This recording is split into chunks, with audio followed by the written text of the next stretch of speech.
सभी को मेरा सादर प्रणाम। आज मैं constitution of India and Manusmriti दोनों में समानताएं क्या हैं इसके ऊपर बात करूंगा। वैसे तो ये मेरा सब्जेक्ट नहीं है, मैं तो फिजिक्स का प्रोफेसर हूं, लेकिन जब मैंने फिजिक्स के कैलिब्रेशन के बारे में पढ़ना चालू किया तो पता चला कि मनुस्मृति में कैलिब्रेशन के बारे में दिया हुआ है। तो मनुस्मृति पढ़ते पढ़ते मेरे को कुछ बहुत सारे रोचक तथ्य जो है वो मिल गए, जो मैं यहाँ पे दे रहा हूँ कि हमारा जो भारत का जो कॉन्स्टिट्यूशन है, जिसको हम लोग घटना बोलते हैं, उस घटना में और मनुस्मृति में क्या समानताएं हैं, पहले वो जान लीजिए। फिर आप तय कीजिए कि मनुस्मृति सही है या गलत है। आपको कुछ दो चार बातें लोग बताते हैं कि मनुस्मृति में ऐसा दिया है, लेकिन मेरे विचार से मनुस्मृति में कुछ भी गलत नहीं दिया है। आप मेरे विचारों पर भरोसा मत कीजिए, आप भी मनुस्मृति लाइए, पढ़िए और देखिए उसमें क्या लिखा है, वो सही है या गलत है। फर्स्ट देखो क्या है, rule of law, supremacy of law. Manusmriti का जो श्लोक है, धर्मेणम राज्यम धारयेते धर्मेणैव प्रजा पालयेते, ये मनुस्मृति का जो 7वां अध्याय है, उसमें ये 15वें नंबर का श्लोक है।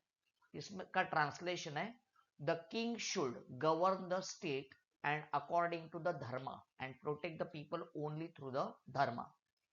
तो सेम इंडियन कॉन्स्टिट्यूशन का जो आर्टिकल 14 है, उसमें भी यही बात कही है। यहाँ पे धर्म का मतलब किसी भगवान की पूजा करने से नहीं है। जैसे कि मैं एक शिक्षक हूं, तो मेरा धर्म है कि ज्ञान देना, तो इसको धर्म कहा जाता है। तो वैसे राजा को धर्म के अनुसार जो है वो अपने कर्म करने चाहिए। तो राजा का सबसे पहला धर्म है वो अपने प्रजा की सुरक्षा करना। तो ये है रूल ऑफ लॉ। आगे बढ़ते हैं, दूसरा जो मुद्दा मैं लेके आ गया, इक्वालिटी एंड जस्टिस। समम ब्राह्मणे राजा समम शूद्रे च कारयेत।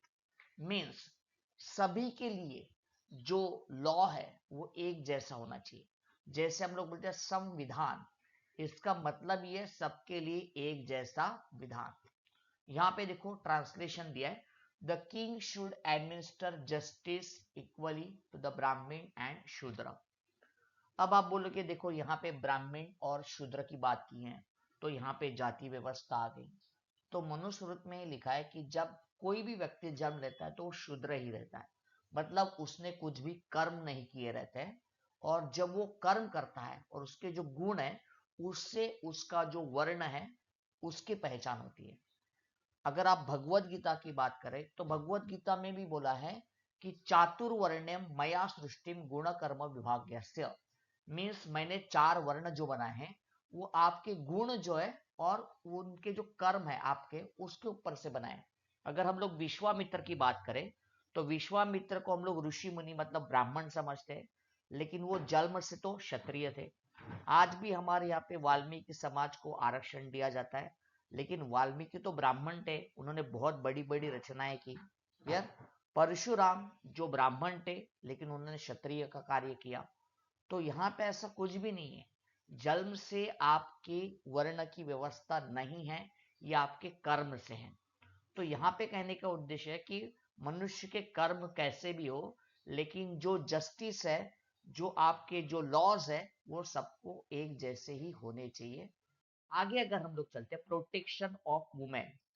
हमेशा हमको बताया जाता है कि हमारे समाज में स्त्रियों को उचित स्थान ही नहीं दिया गया है, कि भारत से जब अंग्रेज आ गए तो समानता आ गई। तो एक बात यहाँ पे बताना चाहूंगा कि 1925 तक ब्रिटेन में भी स्त्रियों को मतदान देने का अधिकार नहीं था। मांगता है तो आप जाके पुस्तकें पढ़ लीजिए। लेकिन यहाँ पे देखो क्या किया है, यहाँ पे क्या लिखा है, यत्र नार्यस्तु पूज्यन्ते रमन्ते तत्र देवता यत्र स्तास्तु न पूज्यन्ते सर्वास्त्रफला क्रिया।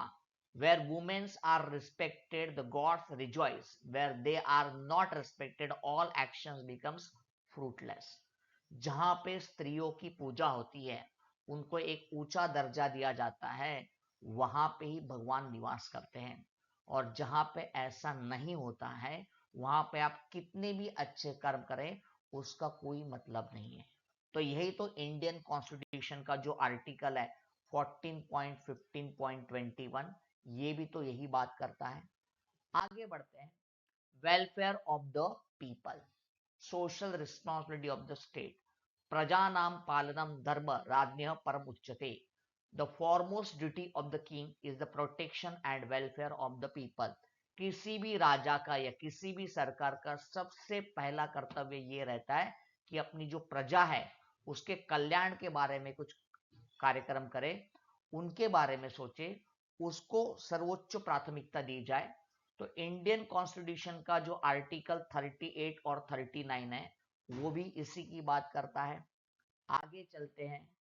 Moral duties and ethical conduct, अहिंसा सत्यमेव शौचमिंद्र निग्रह एतम सामसिक धर्म चातुर्वर्ण्य ब्रह्मणो।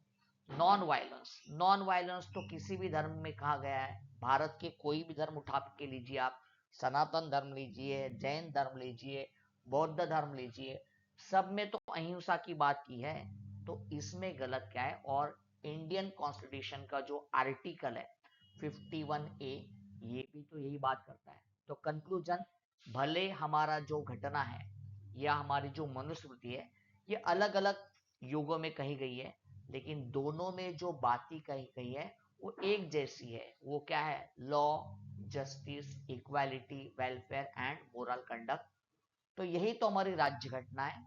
तो इसके लिए आप अपने ग्रंथों को पढ़िए, ज्ञान लीजिए और उसके बाद आप तय कीजिए कि क्या सही है या क्या